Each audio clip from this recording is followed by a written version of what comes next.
Randy affected each of our lives in his own unique way that can never be replaced. As a result of Randy's death and the bond we shared, all of the above-mentioned people have lost me too, in a sense, because I'm so overcome with grief.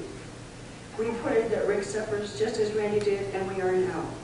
We hope that my son's dying life remains with him every waking minute, and that God fills him with so much remorse for murdering Randy that it will be unbearable for him to think of anything more. I just want Rick to know that prisons are built for people like you. The percentage of people in prison are rehabilitated, but you won't. So enjoy your stay.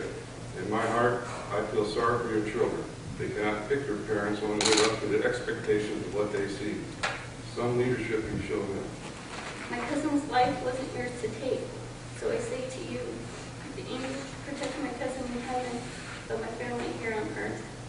We won't stop fighting for my cousin. You got what you deserve. You will never get out. Enjoy your new home, evil man. First of all, it would really be nice if Richard Kase had some family members to come down and say nice things about him the way Randy's family has.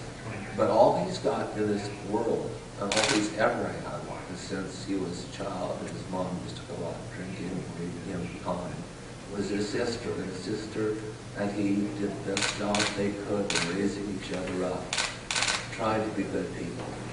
I cannot imagine what was going through the minds of the people at DVI when they housed a convicted child molester with my client.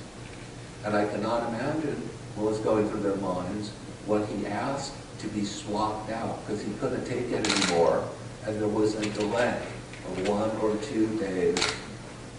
Not much in the terms of 11-year sentence that the defendant never should have been convicted of in the first place, but enormous day or 2 delay in Randy's life.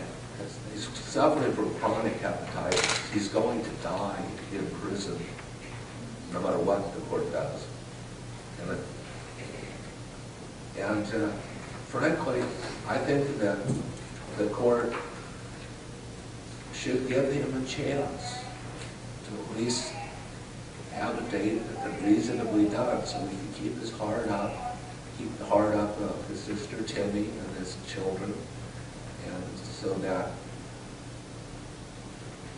the record of Rick Kase and is left behind in their minds is not of this grievous felony that occurred in DVI, but that of a loving father and brother.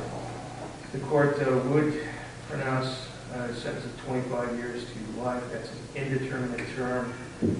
However, pursuant to 667E2A, the court is required to, at this point, enhance that 3 times the punishment for the count conviction. Accordingly, the term for count 1 would be a minimum of 75 years to life.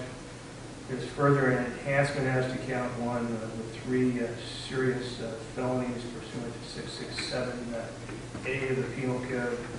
And the court would impose an additional 5 years as to each of those for a total of 15 additional years to be served consecutive to the base term of count 1. Accordingly, the aggregate term of imprisonment for the counts and enhancements would be a minimum period of 90 years to life.